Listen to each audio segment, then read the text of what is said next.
Hi welcome back to my channel. ಎಲ್ಲ ಹೇಗಿದ್ದೀರಾ? I hope ಎಲ್ಲ ಚೆನ್ನಾಗಿದ್ದೀರಾ ಅಂತ ಅನ್ಕೊಂಡಿದ್ದೀನಿ. ನಾನು ಸಹ ಚೆನ್ನಾಗಿದ್ದೀನಿ. ಹಾಗೆ ನಾನು ಯಾರೆಲ್ಲ ನೀವು ವಿಡಿಯೋ ನೋಡ್ತಿದ್ದೀರಾ ಪ್ಲೀಸ್ ಸಬ್ಸ್ಕ್ರೈಬ್ ಮಾಡಿ ವಿಡಿಯೋ ನೋಡ್ತಾ ಇದ್ರೆ ಸಬ್ಸ್ಕ್ರೈಬ್ ಮಾಡ್ಕೊಂಡು ವಿಡಿಯೋ ನೋಡಿ ಅಂತ ಕೇಳ್ತಾ ಬನ್ನಿ ಇವತ್ತಿನ ವಿಡಿಯೋನ ಸ್ಟಾರ್ಟ್ ಮಾಡೋಣ. ಇವತ್ತಿನ ವಿಡಿಯೋದಲ್ಲಿ ನಾನಿವತ್ತು ಅಂಗನವಾಡಿ ಕಾರ್ಯಕರ್ತೆಯರಿಗೆ ಇದು ಅಂದರೆ ಅವರಿಗೆ ಈಗಾಗಲೇ ಸಾಕಷ್ಟು ತುಂಬ ಹಲವಾರು ಬೇಡಿಕೆಗಳನ್ನ ಇಟ್ಟಿದ್ರು ಅಂತಲೇ ಹೇಳ್ಬೋದು. ಅದರಲ್ಲಿ ಎಷ್ಟು ಏನೇನೆಲ್ಲ ಹೇಳಿದ್ದಾರೆ ಅಂತ ಹೇಳಿದ್ರೆ, ಅವರಿಗೆ ಗೌರವಧನ ಹೆಚ್ಚಾಗಬೇಕು. ಗೌರವಧನ ಕೊಡ್ತಿರೋದು ಸಹಾಯಕರಿಗಾಗಲಿ ಅಂಗನವಾಡಿ ಕಾರ್ಯಕರ್ತೆಯರಿಗಾಗಲಿ ಅವರಿಗೆ ಗೌರವಧನ ಹೆಚ್ಚಾಗಬೇಕು ಅಂದರೆ ಮಿನಿಮಮ್ ಅವರಿಗೆ 25,000ವರೆಗೂ ಸ್ಟಾರ್ಟಿಂಗೇ ಅವ್ರಿಗೂ ಅಷ್ಟು ಕೊಡಬೇಕು ಅಂತ. ಮತ್ತು ಏನಂತ ಹೇಳಿದ್ರೆ, ಗೌರವಧನ ನಮಗೀಗ ಸರ್ಕಾರದಿಂದ ಗೌರವಧನ ಕೊಡ್ತಾರಲ್ವ, ಅದನ್ನು ನಮಗೆ ಗೌರ್ಮೆಂಟ್ ಅಂದರೆ ನಮಗೆ ಗೌರ್ಮೆಂಟ್ ಜಾಬ್ ಆ ಥರ, ಅದು ನಮ್ಮ ಕೆಲಸ ನಮ್ಗೆ ಗೌರ್ಮೆಂಟ್ ಜಾಬ್ ಆಗಬೇಕು ಅನ್ನೋ ಥರ ಅವ್ರದ್ದು ಇಂಟೆನ್ಷನ್ ಆಗಿದೆ. ಆದ್ದರಿಂದ ಮತ್ತು ಇನ್ನೊಂದು ಗ್ರ್ಯಾಜುಟಿ ಅಮೌಂಟ್ ಬರಬೇಕು ನಮಗೆ ಇಷ್ಟು ಅಂತ, ಅದು ಎಲ್ಲ ತುಂಬ ಬೇಡಿಕೆಗಳನ್ನೇ ಇಟ್ಟಿದ್ದಾರೆ. ಅದರಲ್ಲಿ ಅಂದರೆ ಅದರಲ್ಲಿ ಇದೊಂದು ಅಂತಲೇ ಹೇಳ್ಬೋದು. ಮತ್ತು ಇವ್ರಿಗೇನಂತ ಹೇಳಿದರೆ, ಇವಾಗ ಸಮ್ಮರ್ ಹಾಲಿಡೇಸ್ ಅಂತ 15 ಡೇಸ್ ರಜಾ ಕೊಡ್ತಾಯಿದ್ರು ಗೌರ್ಮೆಂಟ್ ಕಡೆಯಿಂದ.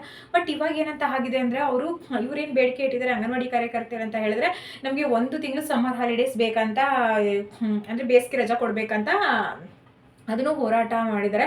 ಬಟ್ ಇದ್ರ ಬಗ್ಗೆ ಗೌರ್ಮೆಂಟು ಸಾಕಷ್ಟು ಅಂದರೆ ಮಾತುಕತೆ ನಡೆಸಿ, ಅಂದರೆ ಅಂಗನವಾಡಿ ಕಾರ್ಯಕರ್ತೆಯರ ಸಂಘಟನೆಗಳಿಂದಾಗಲಿ ಕೆಲವೊಂದಿಷ್ಟು ಜನ, ಅದು ಗೌರ್ಮೆಂಟ್ ಒಂದು ಕೆಲ ಸಿಬ್ಬಂದಿಗಳು ಅದಕ್ಕೆ ರಿಲೇಟೆಡ್ ಅಂತಹ ಇವರೆಲ್ಲ ಮಾತುಕತೆಯನ್ನು ನಡೆಸಿ ಇದ್ರ ಬಗ್ಗೆ ಏನು ಅಂಗನವಾಡಿ ಕಾರ್ಯಕರ್ತೆಯರಿಗೆ ಇದು ಸಮ್ಮರ್ ಹಾಲಿಡೇಸ್ ಬಗ್ಗೆ ಇವಾಗ ಸದ್ಯಕ್ಕೆ ಗೌರವಧನದಾಗಲಿ ಬೇರೆದ್ರ ಬಗ್ಗೆ ಮಾತಾಡಿಲ್ಲ. ಬಟ್ ಇವಾಗ ಅಂಗನವಾಡಿ ಕಾರ್ಯಕರ್ತೆಯರಿಗೆ ಬೇಸಿಗೆ ರಜೆ ಬಗ್ಗೆ ಒಂದು ಸಿಹಿಸುದ್ದಿನ ಅಂತಲೇ ಹೇಳ್ಬೋದು.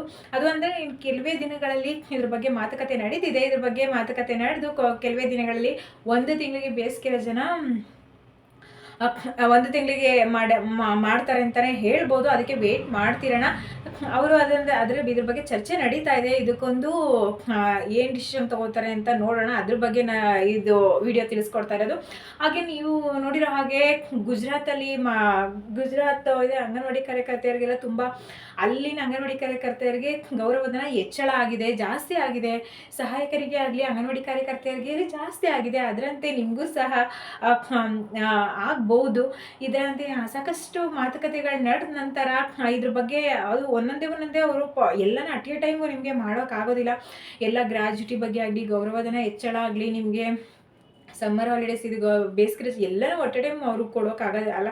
ಎಲ್ಲ ಅಂದರೆ 1 ಬೈ 1 ನಿಮಗೆ ಅದು ತಿಳಿಸ್ಕೊಡ್ತಾ ಹೋಗ್ತಾರೆ. ನಿಮಗೆ ಅವ್ರು ಏನು ಡಿಸಿಷನ್ ತೊಗೊತಾರೆ, ಅದು ಯಾವ ರೀತಿ ಕಾರ್ಯರೂಪಕ್ಕೆ ತರ್ತಾರೆ ಅದನ್ನು ಅದಕ್ಕೆ ಎಲ್ಲರೂ ವೆಯ್ಟ್ ಮಾಡ್ತಿರೋಣ. ಆದಷ್ಟು ನಿಮಗೂ ಕೂಡ ನೀವು ಏನೇನು ಅಂದ್ಕೊಂಡಿದ್ದೀರಾ ಆದಷ್ಟು ಅವೆಲ್ಲ ನೆರವೇರಲಿ ಅಂತ ನಾನು ಕೇಳ್ಕೊತೀನಿ.